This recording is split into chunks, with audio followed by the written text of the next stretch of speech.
Pemirsa, terima kasih Anda masih bersama dengan kami dalam Berita Papua. Dan bagi Anda yang baru saja bergabung bersama kami, akan kami sajikan kembali 3 berita utama kami di hari ini.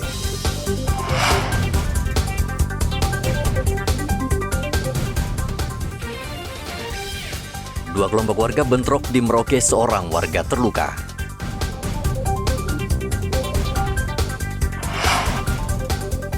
Anjungan tunai mandiri di Merauke dibobol pencuri.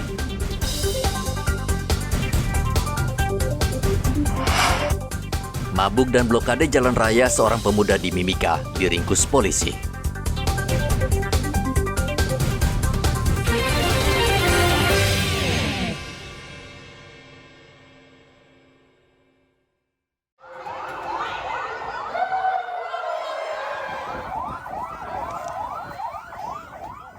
PT Angkasa Pura I Bandara Sentani Jayapura menggelar simulasi penanggulangan keadaan darurat jika terjadi kecelakaan pesawat, seperti overshoot atau melewati landasan maupun terbakar di landasan pacu.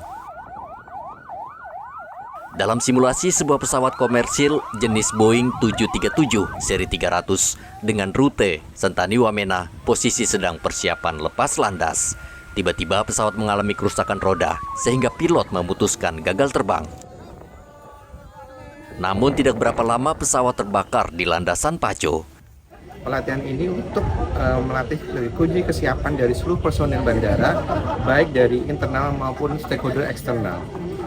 Pada kegiatan simulasi hari ini adalah kecelakaan pesawat udara terjadi di kawasan bandar udara.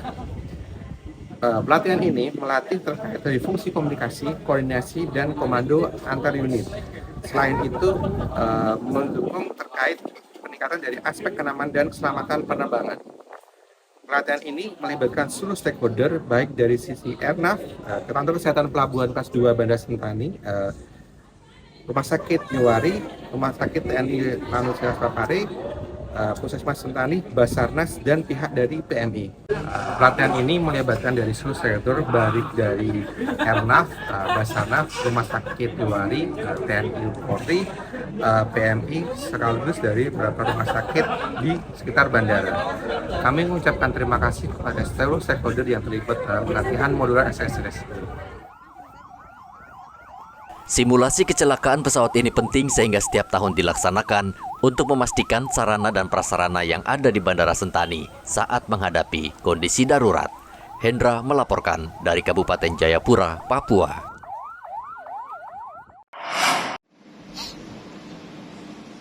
Komisi Pemilihan Umum Provinsi Papua Barat menetapkan 567 caleg dalam daftar calon tetap anggota Dewan Perwakilan Rakyat Papua Barat.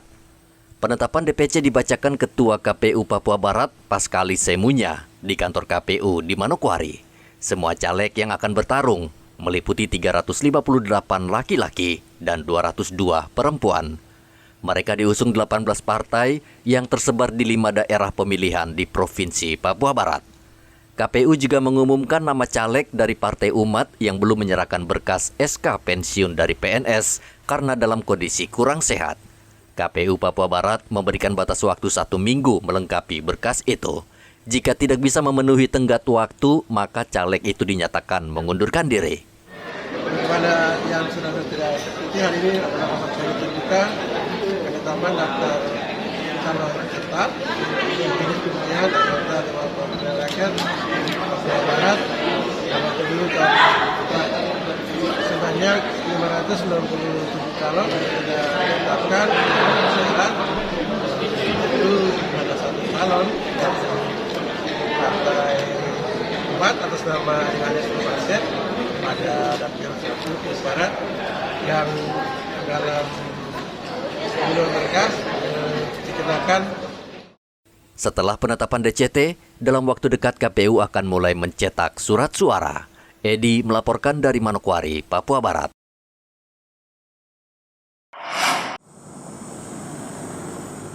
Pendistribusian logistik pemilu di Merauke diperkirakan akan berjalan molor karena mempertimbangkan faktor cuaca. Untuk pendistribusian ini, KPU Merauke menjadwalkan sebelum Januari dan Februari 2024 karena pertimbangan musim hujan dan angin kencang.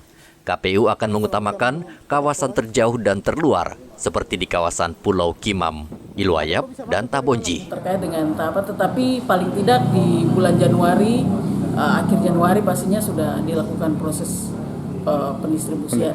Skemanya seperti apa Ibu? Apakah daerah terjauh dan terluar dulu atau seperti apa Ibu? Ya, karena proses pendistribusian ini akan melibatkan pihak ketiga ya, dan proses pelelangan tentunya kita akan bersama dengan pihak-pihak terkait mempersiapkan ini untuk proses pendistribusian. Tentunya pasti di daerah-daerah terjauh dan tersulit yang akan didahulukan terlebih dahulu untuk memastikan bahwa proses pendistribusiannya harus tepat waktu sebelum pelaksanaan pemilu.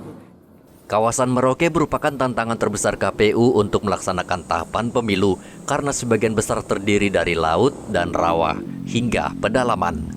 Agar berjalan lancar dan efektif, KPU menyerahkan pada pihak ketiga untuk membawa perlengkapan pemilu dengan kapal laut dan pesawat ataupun helikopter.